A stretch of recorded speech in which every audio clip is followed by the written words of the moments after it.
తెలంగాణ ప్రభుత్వం ఏర్పడి 2 నెలలు కాకముందే మరి మీ అందరిని కూడా రిక్రూట్ చేసి మీకు బాధ్యతలు అప్పచెప్పి ఇంత పెద్ద కార్యక్రమం ఏర్పాటు చేయడం మామూలు విషయం కాదు. మరి మీరందరూ కూడా తల్లి తర్వాత తల్లి లాంటి వాళ్ళు. ఎందుకు అనంటే హాస్పిటల్‌లో డాక్టర్స్ ఒక పేషెంట్‌ని చూసి చెప్పేసి వెళ్ళిపోతారు. కానీ టైమ్ టు టైమ్ ఆ పేషెంట్‌ను మీరు చూస్తూ టాబ్లెట్లు ఇస్తూ వాళ్ళ ఇబ్బందులను గుర్తిస్తూ వాళ్ళతో ఎంటర్టైన్మెంట్ కూడా కొన్ని వీడియోస్ కూడా మనం చూసాము. డాన్స్ చేస్తూ ఎంటర్టైన్ చేస్తూ ఆరోగ్యంగా ఉండే విధంగా మీరు చేస్తారు. కాకపోతే మీకు ఒక్కటే నా సలహా, ప్రభుత్వ హాస్పిటల్‌లో నర్సులు ప్రైవేట్ హాస్పిటల్‌లో ఉన్న నర్సుల కంటే కూడా బాగా చూసుకోగలరు అనేటువంటి పేరు మీరు తెచ్చుకోవాలని చెప్పి నేను ఆకాంక్షిస్తా ఉన్నాను. కాబట్టి మీకు దేవుడిచ్చిన గొప్ప అవకాశం.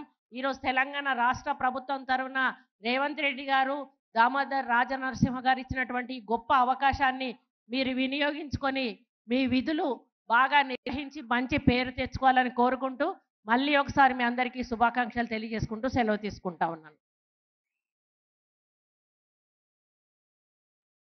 గౌరవనీయులైన వ్యవసాయ శాఖ మంత్రులు తుమ్మల నాగేశ్వరరావు గారి శుభాకాంక్షా సందేశం.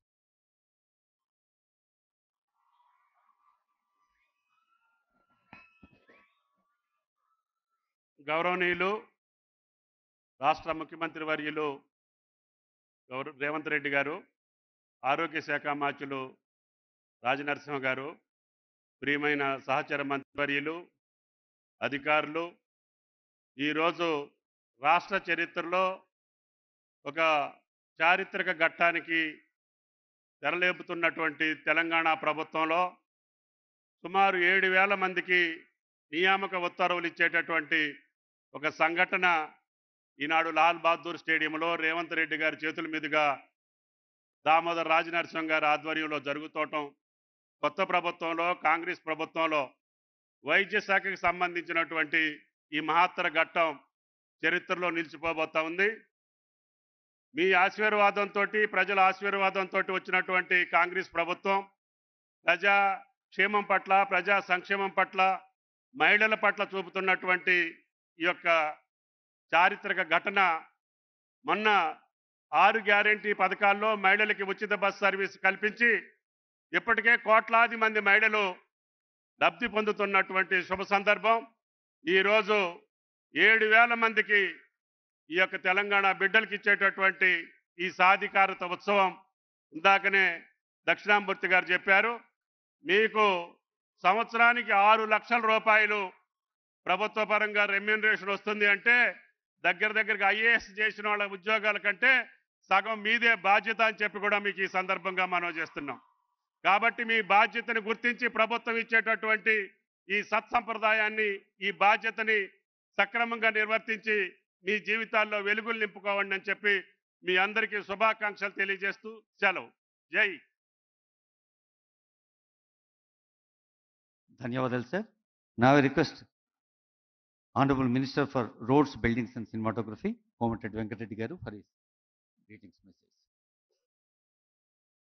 గౌరవనీయులు మన రాష్ట్ర ముఖ్యమంత్రి వర్యులు యనమల రేవంత్ రెడ్డి గారు, ఆరోగ్య శాఖ మంత్రులు పెద్దలు దామోదర్ రాజనరసింహ గారికి, గౌరవ అసెంబ్లీ స్పీకర్ ప్రసాద్ గారు, చీఫ్ సెక్రటరీ శాంతి కుమార్ గారికి, సహచర మంత్రివర్యులకు, వేదిక మీద అధికారులకు, ముఖ్యంగా ఎన్నో రోజులుగా ఎదురు చూస్తున్న స్టాఫ్ నర్సులుగా ఈరోజు నియామక పత్రాలు అందజేస్తున్న మా చెల్లెళ్ళందరికీ కూడా శుభాకాంక్షలు తెలియజేసుకుంటూ, కోరుకున్న తెలంగాణలో మనం కోరుకున్నది ముఖ్యంగా నీళ్లు, నిధులు, నియామకాలు అయితే ముందుగా నియామకాల మీద దృష్టి పెట్టి మన ముఖ్యమంత్రి గారికి మీరందరూ కూడా చప్పట్లతో స్వాగతం పలుకుతూ వారికి కృతజ్ఞత తెలియజేస్తూ, ఇది ఆరంభం మాత్రమే. తప్పకుండా ఖాళీలన్నీ భర్తీ చేస్తూ ప్రభుత్వ ఉద్యోగాల భర్తీతో పాటు స్కిల్ డెవలప్మెంట్ సెంటర్లు కూడా ఏర్పాటు చేపించి ప్రతి ఒక్కరు కూడా పని కల్పించే విధంగా చేస్తామని మా మేనిఫెస్టోలో పెట్టడంతో పాటు మన ముఖ్యమంత్రి గారు కూడా దాని మీద ఇప్పటికే స్కిల్ డెవలప్మెంట్ యూనివర్సిటీ కానివ్వండి అన్ని రకాలుగా ఆలోచిస్తూ మీ సేవలతో పాటు పేదవారికి 6 గ్యారెంటీల్లో ఒకటైన పేదవారికి ఆరోగ్యశ్రీని 5 లక్షలకి వెళ్ళి 10 లక్షలను పెంచడం నిజంగా ఈరోజు అంతా కూడా ఇచ్చిన హామీలన్నీ అమలు పరుస్తూ మీరందరూ కూడా సాక్షులు మీరే. విమర్శలను పట్టించుకోం, సద్విమర్శలు అయితే స్వీకరిస్తాం. విమర్శించే వారిని కూడా పట్టించుకోకుండా తప్పకుండా మన ముఖ్యమంత్రి గారి నాయకత్వంలో మేమందరం టీం మెంబర్స్గా మీకు అండగా ఉంటామని తెలియజేసుకుంటూ, మీ అందరూ కూడా బెస్ట్ విషెస్ తెలియజేసుకుంటూ, మీ అందరూ కూడా పేదవారికి సేవ చేసే డాక్టర్లను దేవులుగా అయితే మీరు వాళ్ళకు అత్యంత ఆప్తులు దగ్గర ఉండి చూసుకునే వాళ్ళు మంచి పేరు తెచ్చుకోవాలని, పేదవారికి సేవ చేయాలని తెలియజేసుకుంటూ సెలవు తీసుకుంటున్నా. జై హింద్, జై తెలంగాణ. ధన్యవాదాలు సార్. ఇది క్రీడా ప్రాంగణం యావత్ తెలంగాణను ఆరోగ్య ప్రాంగణంగా మలిచే ఆనంద సందర్భంలో వైద్య ఆరోగ్య శాఖ మంత్రులు గౌరవనీయులు దామోదర్ రాజనరసింహ గారు.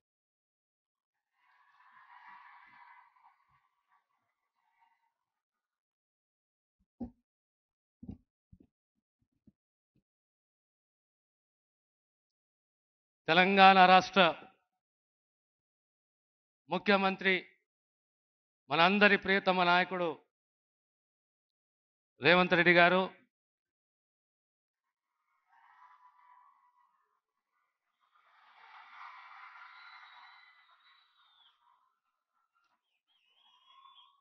శాసనసభ అధ్యక్షులు ప్రసాద్ కుమార్ గారు, సహచార మంత్రివర్యులు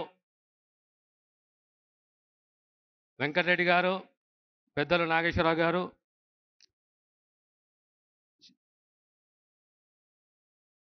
చీఫ్ సెక్రటరీ గారు, చెల్లెలు సురేఖ గారు, షబీర్ అలీ గారు, వేదికలు అలంకరించిన పెద్దలు, ఈనాడు నా భూతో నా భవిష్యత్ సుమారు 7,000 మంది నర్సులకు ఈరోజు ఉద్యోగ పత్రాలు ఇవ్వడము. ఈ నర్సు వృత్తి అంటే మామూలు వృత్తి కాదు. పుట్టిన ప్రతి పాప నుంచి చివరి శ్వాస వరకు మీరు ఉండేది మా ఎంబడి, మాకు సేవ చేసేది మీరే.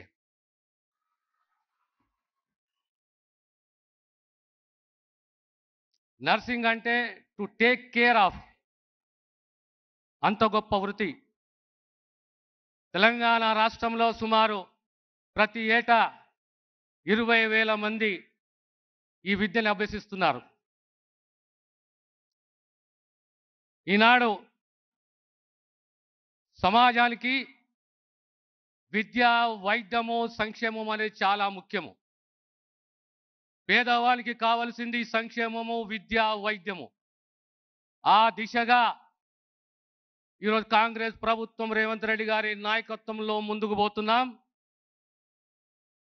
ఎక్కడా ఎలాంటి పొరపచ్చలు లేకుండా, తప్పులు లేకుండా,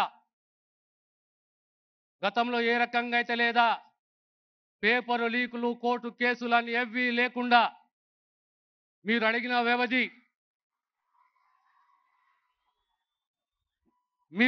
వ్యవధి ఇంకా 10 రోజులు కావాలి, 15 రోజులు కావాలి, మా సర్టిఫికెట్లు వెరిఫై కావాలంటే ఆ వ్యవధి ఇచ్చుకుంటూ ఈనాడు రోస్టర్ సిస్టాన్ని ఫాలో అవుతూ 88% మంది ఇవాళ నర్సింగ్ ఆఫీసర్స్ అంటే పూర్తిగా మహిళలే అని చెప్పి మీకు సవినయంగా తెలియజేస్తున్నాను. భవిష్యత్తులో ఎవరో విమర్శిస్తుంటారు, గాలికి విమర్శలు, ఎక్కడ వాయే జాబ్ క్యాలెండర్ అని చెప్పి, ఎక్కడ వాయే నియామకాలని చెప్పి. కాంగ్రెస్ ప్రభుత్వం వచ్చి కేవలం 2 మాసాలే. ప్రతి మాటకు నిలబట్టుంది మా నాయకత్వం రేవంత్ రెడ్డి గారు. ఈరోజు మీ అందరూ ఆశ్చర్యపోతారు. రోస్టర్ సిస్టంలో 15% షెడ్యూల్ కాస్ట్లకు ఉంటే, 10% షెడ్యూల్ ట్రైబ్స్కు ఉంటే, 27% బీసీలకు ఉంటే, ఆ బీసీలలో 46%, దళితులలో 31%, ఎస్టీలలో 13% ఉద్యోగాలు పొంది చరిత్ర సృష్టించారని చెప్పి మీకు సవినయంగా తెలియజేస్తున్నాను. రాబోయే కాలంలో ఇదొక్కటే కాదు, ఆరోగ్య శాఖకు సంబంధించి ఇంకా 1000 పోస్టులు భర్తీ చేయాలి. ఆ జాబ్ క్యాలెండర్కు కట్టుబడి ఉన్నాము. రాబోయే కాలంలో మీరు కూడా మీ బాధ్యతని సక్రమంగా నిర్వహిస్తూ ప్రజలకు సేవ చేస్తూ మనల్ని పొందుతారని చెప్పి ఆశిస్తూ దీవిస్తూ